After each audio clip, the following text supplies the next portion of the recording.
이 시간 함께 나눌 하나님의 말씀은 구약 성경 시편 123편 1절에서 4절의 말씀과 요한복음 14장 27절의 말씀입니다. 이제 제가 하나님의 말씀을 봉독해 드립니다. 하늘에 계시는 주여, 내가 눈을 들어 주께 향하나이다. 상전의 손을 바라보는 종들의 눈같이, 여주인의 손을 바라보는 여종의 눈같이 우리의 눈이 여호와 우리 하나님을 바라보며 우리에게 은혜 베풀어 주시기를 기다리나이다.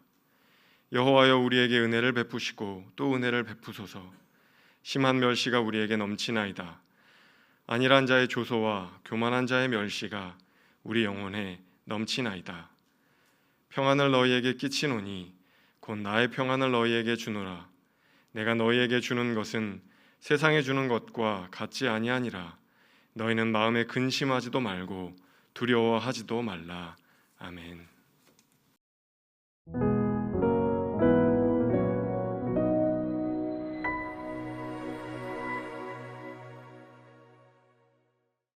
우리 인사하도록 하겠습니다. 여러분 사랑합니다.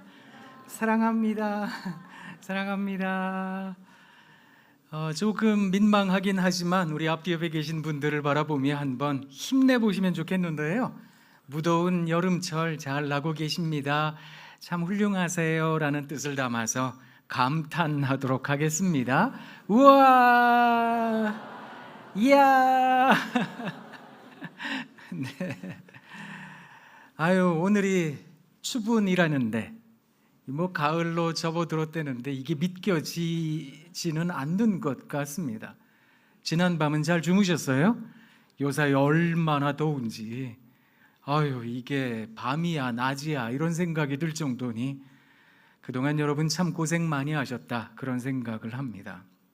그러나 그럼에도 불구하고 우리가 주님의 전에 찾아오는 이유가 찬양대가 고백한 그 하나님을 찬양하며 경배하기 위함이 아닐까 그런 생각을 합니다.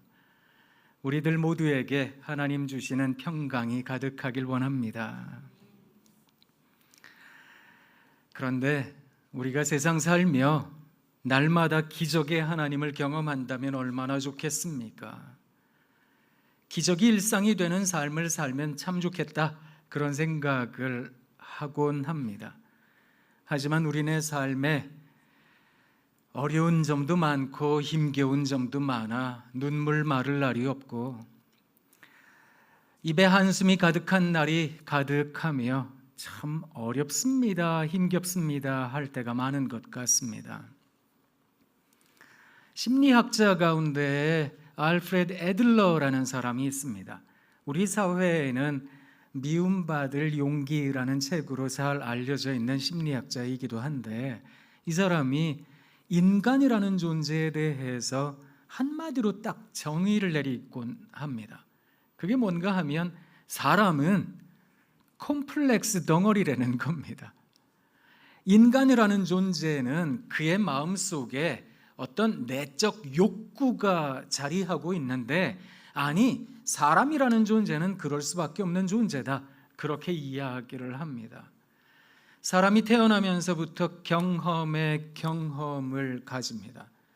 그러다 보니 자기가 가지고 있는 독특한 경험의 조합으로 스스로가 조합을 해냅니다. 그것을 개성이라 말합니다. 그것이 외부로 표현이 되어지면 성격이라 이렇게 얘기를 하기도 하는데요. 우리가 가지고 있는 경험의 경험이라고 하는 이 조합을 우리는 어느덧 마음속에 컴플렉스로 갖게 되더라라는 겁니다. 그러니 경험하는 모든 사람은 다 컴플렉스를 갖게 된다 그런 말이기도 한 겁니다.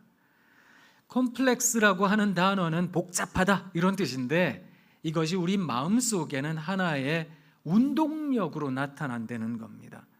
이 운동력을 어떻게 표현하는가 하면 조금 어렵게 드라이브라고 말을 합니다. 운전을 할 때 드라이브 한다 이런 말과 같은 단어인데 그걸 심리학에서는 추동이라고 번역을 합니다. 조금 쉽게는 욕구라고 번역을 합니다. 우리가 경험한 그 경험이 어느덧 우리들 마음속에는 복잡다단한 것이 되어서 컴플렉스 덩어리가 되어서 우리를 움직이게 하더라라는 겁니다. 이걸 제가 좀 설명을 드리기 위해서는 간단한 워크숍을 해야 되는데 1부 때 그걸 했더니 다들 주무시더라고요. 그래서 나중에 댁에 가셔서 한번 해보시면 좋겠는데요. 여러분 댁에 가셔서 편안한 의자에 앉아있다 이렇게 생각하시고 몸에 힘을 빼고 눈을 감고 그동안 다녀본 곳 가운데 가장 내 마음을 푸근하게 했던 장소, 그 장소에 아주 푹신한 소파 하나를 두고 거기에 이렇게 앉아 계시는 겁니다. 그걸 상상해 보세요.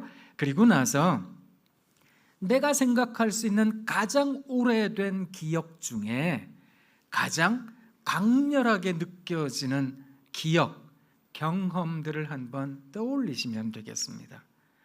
그것을 애들러라고 하는 심리학자는 원경험 이렇게 불렀습니다. 자기가 가지고 있는 그 경험이 어느덧 자기에게는 자기 자신을 움직이게 하는 동력이 되더라는 겁니다. 예를 들어 이렇습니다.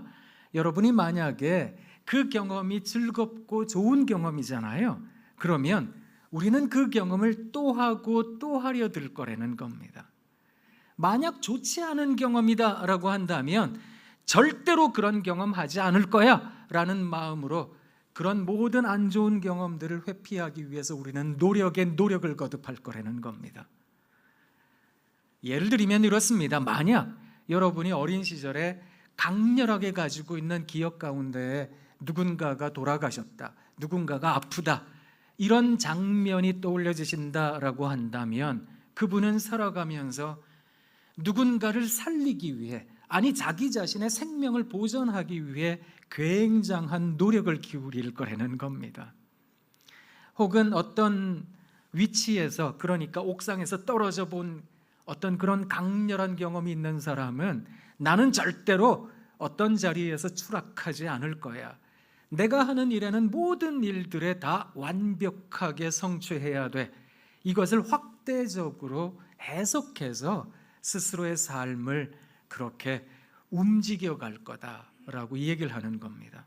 여러분에게는 어떤 경험이 있으신지요? 어떤 기억이 있으신지요?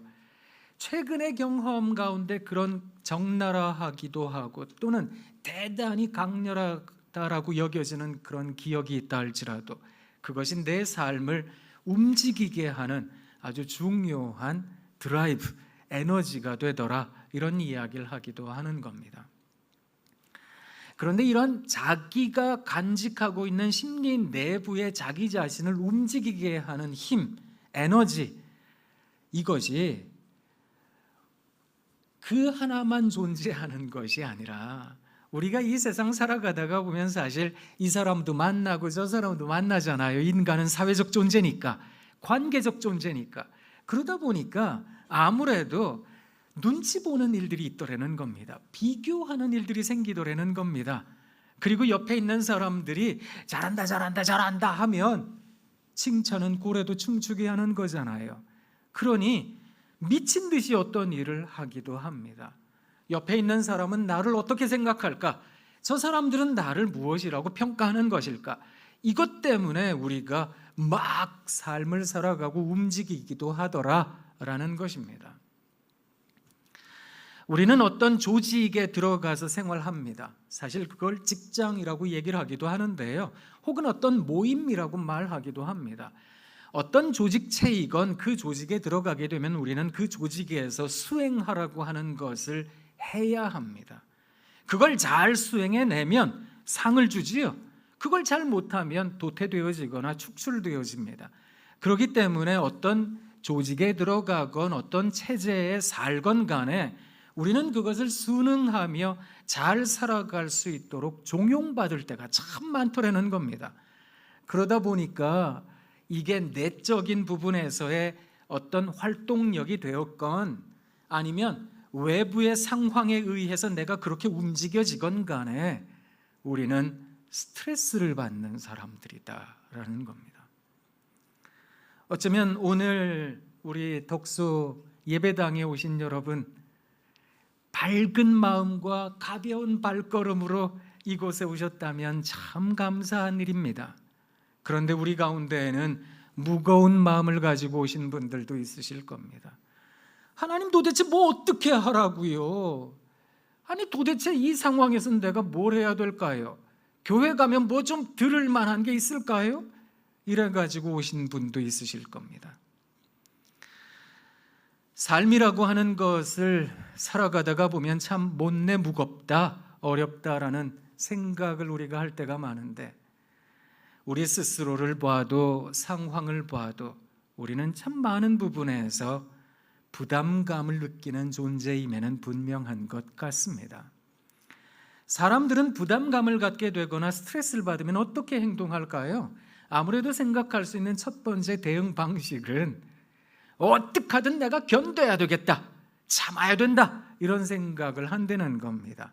그래도 국방부식에는 노니까 어떻게 하든 이 시간은 지나가게 될 거야, 어떻게 하든 이 시간, 험난한 시간도 지나가게 될 거야, 그런 생각으로 마음을 가다듬으며 운동도 하고요, 비타민도 먹고요, 어떻게 하든 체력 길러서 견디려고 노력을 할 때가 많다는 겁니다. 저는 신학교에서 가르치는데요, 그러다 보니까 아무래도 목사님들을 많이 만납니다. 소위 사람들 많이 모이고 큰 목회하는 목사님들도 만납니다. 작은 교회하고 또 지역에서 교구 목회하시는 목사님들도 만납니다. 근데 목사님들께 제가 한번 여쭤보거든요. 목사님, 목회가 무엇입니까? 이렇게 물어보면 공통적으로 말하는 것들이 있습니다. 그게 뭔가 하면 목회는 참는 겁니다. 이렇게 얘기를 합니다. 목회 잘한다는 건 뭡니까? 잘 견디는 거지요. 이렇게 얘기를 합니다. 사람 만난다라고 하는 것이 얼마나 힘겨운 일인가. 아마 이 자리에 계신 우리 성도님들도 사람 만나는 서비스 직종에 계시는 분들도 계실 겁니다. 사람 만난다라고 하는 것이 얼마나 큰 부담감으로 오는지요. 제가 기억하기로는 1980년대 중반 후반이라고 기억하는데 알리 혹쉴드라고 하는 학자가 책을 한 권 썼습니다. 인간 감정의 상업화, 그러니까 상업화된 인간 감정이라고 하는 책을 썼습니다. 이 책에서 감정 노동자라는 말을 처음 썼거든요. 그러니까 우리가 세상 살아가다가 보면 사람을 응대하고 사람 만나다 보면 내 감정을 속일 때가 많습니다. 왜냐하면 고객을 편안하게 해줘야 되니까, 고객에게 좋은 미소로 기쁜 얼굴로 만나줘야 하니까, 이런 생각을 가지니까 스스로를 기만하고 속이더라는 겁니다. 대표적인 예로 들었던 사람들이 비행기 승무원들이었는데요. 왜 비행기 타다 보면 절대로 그런 일은 있어서는 안 되지만 막 터뷸런스가 막 흔들릴 때가 있잖아요. 막 기류에 따라서 막 흔들리고 요동치고 갑자기 급강하고 이러면 뭐 비행기 안에 있는 사람들이 다 소리 지르고 난리가 납니다. 그때 승무원들 보면 침착하기가 얼마나 침착한지요. 미소를 지으며 괜찮습니다, 앉아 계세요, 뭐 벨트 매세요라고 이야기를 하는 걸 보면 정말 침착하구나, 그런 생각을 하는데 이 사람들도 사실 무섭긴 매한가지일 거거든요.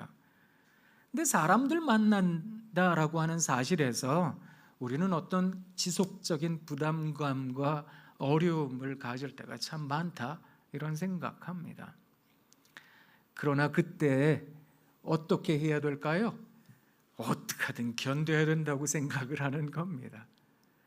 그게 첫 번째 반응이라면 아무래도 두 번째 반응은 이런 겁니다.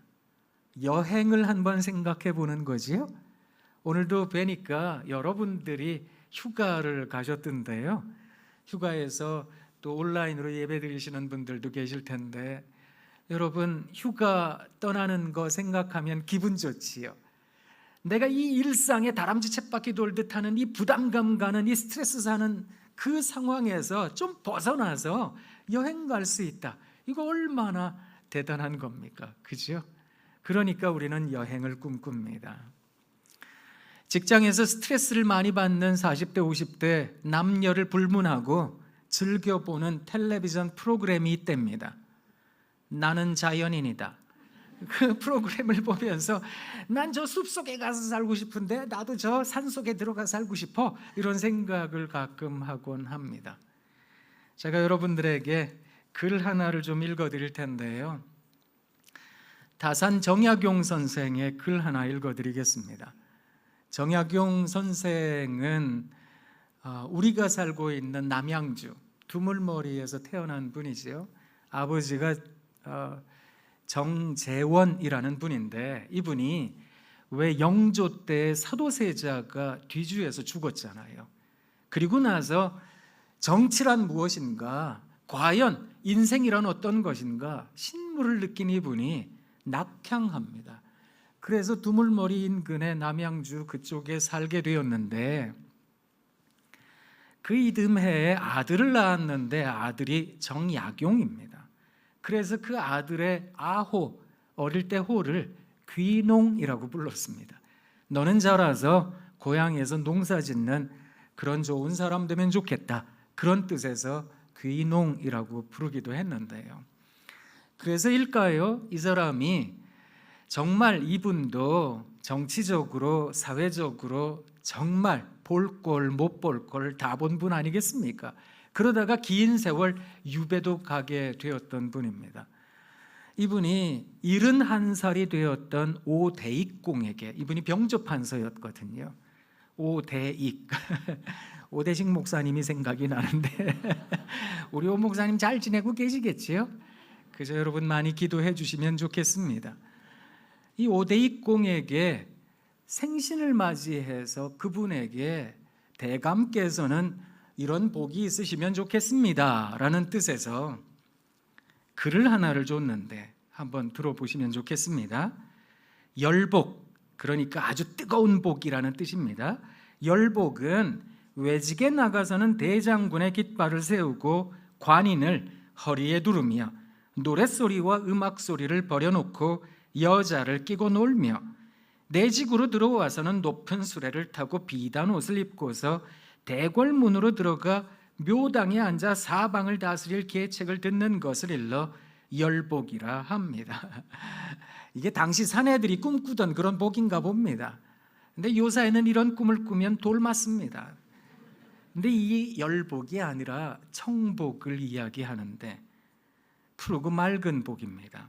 깊은 산 속에 살며 거친 옷에 집신을 신고 맑은 못가에서 발을 씻으며 고송에 기대 휘파람을 불며 세상이 잘 다스려지는지 어지러운지에 대해서도 초월하는 것을 일러 청복이라고 합니다. 하늘이 몹시 아껴 잘 줄여들지 않는 것이 청복인데 이 복을 가지시길 기원합니다. 이렇게 편지를 보내준 겁니다. 세상에 복도 두 가지 복이 있다, 이렇게 얘기하는 건데요, 세상 살려고 하다 보면 아무래도 경쟁 사회에서 뭔가 성취해야 되고 이뤄내야 되고, 그러니까 견뎌야 되고, 그리고 높은 자리에 가서 떵떵거려야 되고, 그런 열복이 아니라 그저 시골에서 살지만 흐르는 냇가에 발을 씻을 줄도 알고 책도 읽을 줄도 알고 휘파람을 불 줄도 아는 그런 복 가지길 바랍니다. 생각해보면 극명하게 나뉘어지는 이분법적 구도이긴 한데, 그런 어떤 여행과도 같은 삶, 그런 삶을 살아가길 우리는 꿈꾸고 원하는 것이 아닐까, 그런 생각을 합니다. 여러분은 어떻게 스트레스를 관리하세요? 어떠세요? 막 견디고 계세요? 아니면 좀 날마다 나 어디 여행 갈 데 없을까? 이런 걸 생각하고 계세요. 어떠세요? 저를 보시기에 제가 지금 설교를 하고 있는데 편안하게 하고 있는 것 같으세요? 아이고, 다리가 후들거립니다. 우리 오 목사님 안식년 가신다고 할 때 제 가슴이 툭 떨어졌습니다. 큰일 났구나, 이 생각을 하기도 했는데요, 사람이라는 존재는 부담감을 갖지요. 취미가 직업이 되면 참 좋을 거라고요? 아니요, 그렇지 않습니다. 취미가 직업이 되는 순간 얼마나 큰 부담감이 되는지 모릅니다. 그렇지요, 지휘자님? 네. 음악을 하시는 분들도 예술을 하시는 분들도 그것이 참 좋아하기는 하지만 그게 어느덧 직업이 되다 보면 이런 부담감, 저런 스트레스에 힘들 때가 참 많은 것 같습니다. 오늘 이 예배 끝나고 나서 이제 재직회를 하는데 교회 중직들도 마찬가지시거든요. 오늘 우리 새 가족들이 수료 예배 드리고 계시는데 정말 우리 덕수교회 나오는 거 좋으시잖아요. 근데 계속 다니시다 보면 이거 하세요, 저거 하세요 그럴 거거든요. 그러면 또 스트레스 받으실 거예요. 제가 지금 저주하는 게 아니고요. 사람 살이라고 하는 것이 그런 스트레스에 다 취약한 것이 아닐까. 그런데 내가 어느 정도 가늠이 되고 어느 정도 매니지할 수 있는 그런 부담감이며 스트레스라고 한다면 때로 견디기도 하고 때로 여행도 한번 꿈꾸고 그렇게 살면 되겠지요. 그런데 만약 그 스트레스가 극심하다면 모든 것이 다 막혔어요. 이젠 더 이상 뭐 할 필요가 할 수도 없어요. 뭐 할 수 있는 게 아무것도 없어요. 나 어떻게 살죠? 뭐 해야 되나요, 하나님? 도대체 왜 그런데요? 그런 마음이 들면 우리는 그야말로 모든 것이 무너진 양 세상을 포기하려고 들 때가 많습니다. 사랑하는 여러분, 그때는 견디는 것도 여행 가는 것도 소용이 없어집니다. 그때 우리는 무엇을 해야 될까요? 기독교 신학자들이 그래서 하나님의 말씀 두 군데를 소개합니다. 그 첫 번째 말씀이 시편 123편의 말씀입니다. 이 말씀에는 부제가 달려 있는데 그게 뭔가 하면 성전으로 올라가는 노래랍니다. 성전에 올라가는 이 시편 기자의 마음이 어떤 것이었을까요? 이 사람은 지금 밝은 마음을 갖고 있는 게 아닙니다. 모든 것에서 평안한 마음을 갖고 있는 것도 아닙니다. 하나님 저 어떻게 해요? 사람들이 저를 조롱하잖아요. 저를 비웃잖아요. 하나님 저 안 쳐다보시면 저는 죽을 것 같아요. 그래서 종이 상전에 그 일거수일투족을 바라보는 것처럼 여종이 그의 여주인의 모습을 하염없는 눈길로 바라보고 있는 것처럼 하나님의 처분만 기다리고 있는 모습을 말하고 있는 겁니다. 긍휼을 구하는 기도를 하고 있는 겁니다. 그 기도에 대해서 우리 하나님은 어떻게 대답하실까? 신학자들이 꺼내놓은 답변이 요한복음 14장 27절에 있는 말씀입니다. 우리가 요한복음 14장 27절에 있는 말씀을 같이 한 목소리로 한번 읽어보도록 하겠습니다. 화면에 올려드립니다. 평안을 너희에게 끼치노니 곧 나의 평안을 너희에게 주노라. 내가 너희에게 주는 것은 세상이 주는 것과 같이 아니하니라. 너희는 마음에 근심하지도 말고 두려워하지 말라. 아멘. 하나님께서 꺼내놓은 답변은 평안이라는 것이었습니다. 여러분, 이 말이 못내 아쉬운 분들도 많으실 겁니다. 왜냐하면 우리 하나님 기적의 하나님이신데 나한테 좀 그런 기적을 일으키시지, 홍해를 둘로 쪼개신 하나님이 웬 나의 이 가난한 기도에 대하여 응답하지 않으시느냐고. 하나님 왜 나한테는 침묵하세요? 왜 그러세요? 이런 생각이 절로 드니까. 그런데 여러분, 역설적인 말 하나 들려드리겠습니다. 살아있기 때문에 스트레스 받는 거 아니겠습니까? 문제가 없다면, 스트레스가 없다면, 부담감이 없다면 그가 어떻게 이 세상을 살아있다라고 말할 수 있겠습니까? 우리는 이 세상 살아가는 존재로서 하나님 앞에 기도할 수밖에 없습니다. 하나님, 그저 문제라고 하는 것이 오는 거 어쩔 수 없는데요. 다만 한꺼번에 오지 않게 해주세요. 일렬로 오게 해주세요. 하나하나 해결할 수 있도록 도와주세요. 그런데 그 기도에도 하나님 때로는 응답 안 하시는 것 같잖아요. 문제가 한꺼번에 올 때도 많거든요. 그래서 정신을 잃은 듯 살아갈 때도 많은 것 같습니다. 그런데 생각해 보면 사람이기 때문에, 우리가 살아있기 때문에 만나게 되는 어려움과 고난이 아닐까, 그런 생각을 해봅니다. 과연 우리들에게 하나님께서 무엇을 주시고자 하셨던 것일까? 그것이 바로 요한복음 14장 27절이 말하는 겁니다. 우리 주님께서 말씀하시는 겁니다. 내가 너희에게 평안을 끼치노니 곧 나의 평안을 너희에게 주노라. 내가 너희에게 주는 것은 세상과 같지 아니하니라. 그러므로 너희는 마음에 근심하지도 말고 두려워하지도 말라. 우리 주님께서 우리들에게 주시고자 하시는 기적은 상황의 변화가 아니라 내 마음에 넘쳐 흐르는 그리스도의 평강, 그것을 다른 말로는 믿음이라고 이야기를 하는 겁니다. 여러분 한번 보세요. 예전에도 말씀드리긴 했지만 이거를 문제라고 생각해 보세요. 문제가 해결되려면 문제가 사라져야지요. 이렇게 생각하시지요. 그것을 기적이라고 말을 합니다. 그런데 또 다른 기적이 여기에 있습니다. 이 문제를 문제라고 여기지 않는 겁니다. 이것을 믿음이라고 말하는 겁니다. 이 믿음을 가진 사람들의 특징이 무엇인지 아세요? 그 믿음을 갖고 있기 때문에 우리 주님 주시는 그 믿음으로 말미암아 세상을 씩씩하고 당당하게 살더라는 겁니다. 우리가 혼동하는 게 하나가 있습니다. 그게 뭔가 하면 하나님께서 나를 만나 주시면 일단 내 마음에 믿음을 더해 주신다면 내 마음에 불굴의 의지, 어떤 흔들리지 않는 마음, 그걸 먼저 주신다면 내가 그에 이어서 어떤 삶을 살아갈 수 있을 거야, 이렇게 생각하시는데 그게 아닙니다. 믿음과 행동이라고 하는 것은 동시적인 겁니다. 같이 발생하는 겁니다. 상호 침투적이라고도 말할 수 있습니다. 그래서 믿는 자는 그 믿음을 행동으로 나타낼 줄 압니다. 역으로 말씀드리자면 행동하는 믿음이 믿음인 겁니다. 야고보서 4장이 그런 겁니다. 그래서 믿음이라는 것과 행동이라는 것을 구분하셔서는 안 되는 겁니다. 그래서 내 마음에 의심이 있다면, 내 마음에 조금이라도 불신이라는 것이 있다면 한번 살아보시면 좋겠습니다. 기독교 신학자들이 말하는 그리스도 평강을 가진 사람들의 삶의 특징 한 가지만 말씀드릴게요. 그게 뭔지 아세요? 내게 지금 주어지는 현재 어려움, 여러 가지 힘든 일들, 그것들에 대해서 왜라고 질문하지 않는 겁니다. 이 왜라고 하는 질문에 답을 할 수 있다면 그 인생의 문제가 해결되는 거겠지요. 그런데 대부분 우리가 경험하게 되는 왜라고 하는 실존의 질문은 답변을 못합니다.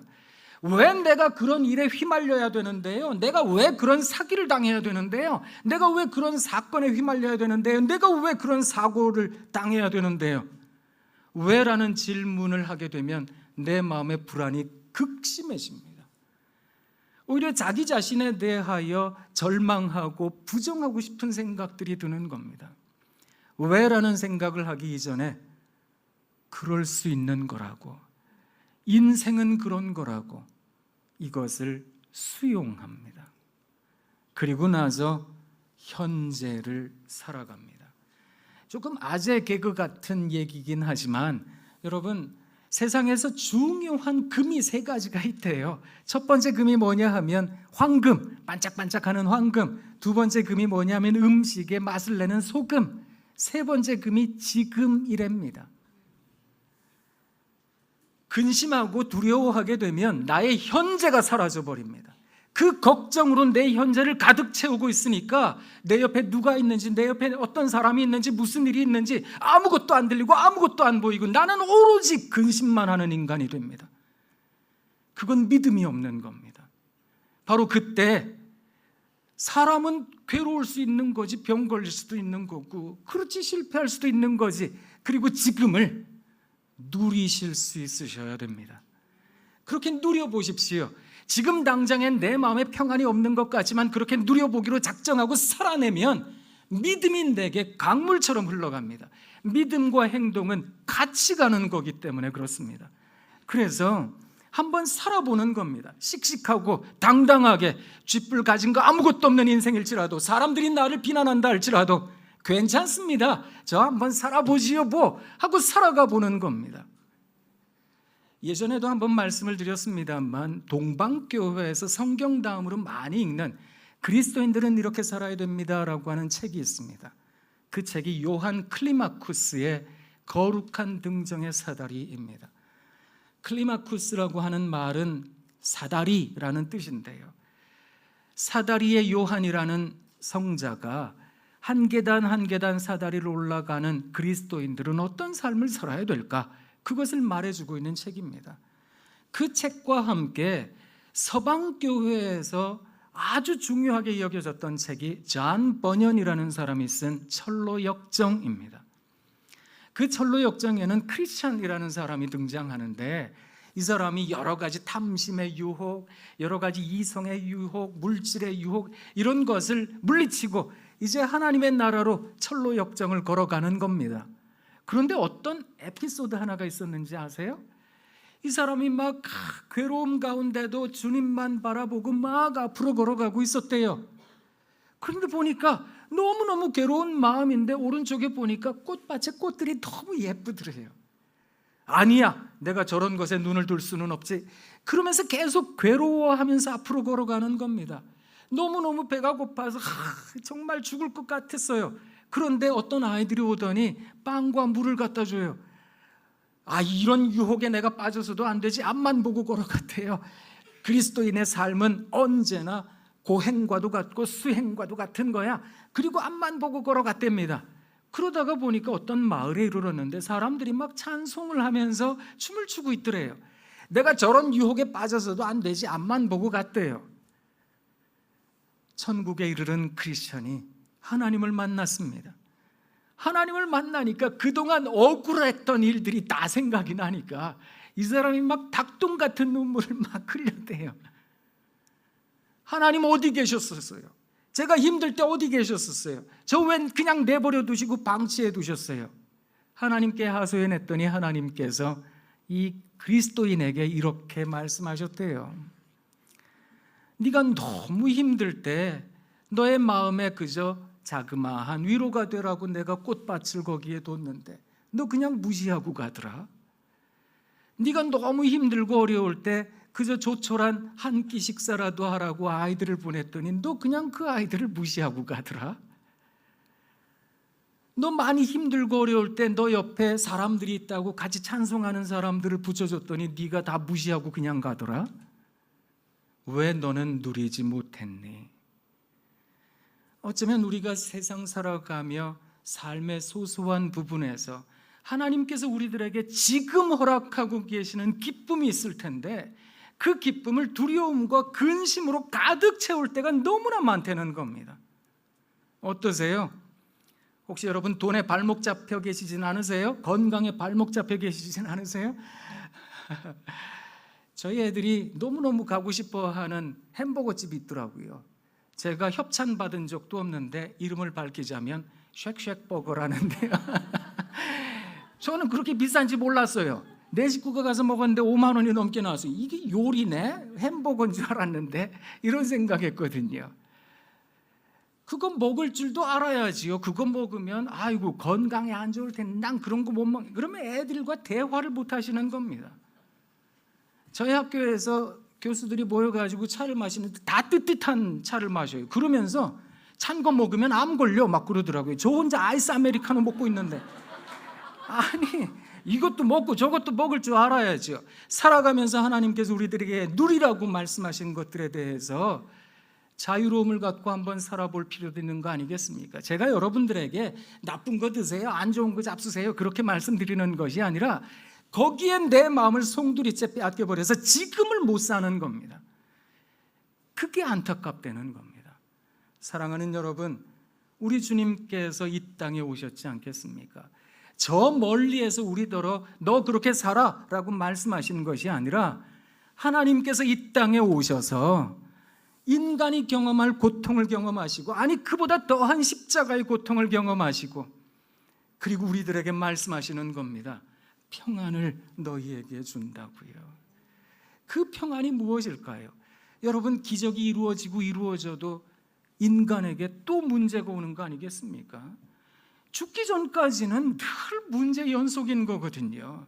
그러니 그 기적을 넘어서는 기적을 살아낼 줄 아는 평강, 그 평강을 우리 주님께서는 주시길 원하셨던 겁니다. 극심한 스트레스로 어려울 때, 힘겨울 때, 사랑하는 성도 여러분, 그 어려움의 순간에 어쩌면 세상 살고 싶지 않죠. 견뎌야 된다. 살았는데 못 살 것 같아요. 어디 도망가고 싶은데 그러지도 못해요. 그럴 때 회피하지도 않고요, 현재를 살아낼 줄도 아는 그리스도의 평강으로 한번 살아보는 겁니다. 그러다 보면 강물과도 같이 믿음의 은혜가 여러분들에게 임할 줄 믿습니다. 그러니 지금 내 마음에 어떤 충족함이 없다고요? 거기에 현혹되셔서는 안 됩니다. 일단 살아보는 거지요. 그렇게 살다가 보면 어느 날 정말로 기적과도 같이 느닷없이 우리 주님께서 이 땅에 오실 줄 믿습니다. 사랑하는 여러분, 요한복음 14장 27절 이렇게 외우세요. 요일 427 아셨죠? 요일 427 하면 요한일서 4장 27절 이렇게 생각해요. 그거 없어요. 요한일서 4장은 21절까지만 있거든요. 그러니까 요 1427 이렇게 잘 외우셔서 그걸 꼭 마음에 간직하고 사세요. 그러다 보면 우리 주님께서 느닷없이 이 땅에 임하실 겁니다. 설교 후 찬송을 캐롤송으로 택했습니다. 이 더운 여름에 여러분 좀 시원하게 찬송 부르세요 라고 선택한 게 아니고요, 여러분 베들레헴 작은 고리요, 아무도 관심 갖지 않았어요. 아니, 구약 성경의 선지자들이 그렇게 예언을 해댔는데, 그렇게 많은 선지자들이 그렇게 메시아가 오실 것이라고 이야기를 했는데, 겨우 목동 몇 명, 하늘의 별, 우리 주님 오신 것을 맞이한 것이라고 너무나 초라한 것이었거든요. 우리 주님 느닷없이 이 땅에 오셨듯이 재림의 예수 그리스도도 느닷없이 오실 겁니다. 그리고 우리를 맞아주실 겁니다. 그 새하늘과 새 땅에 이르러서는 눈물도 근심도 걱정도 없겠지요.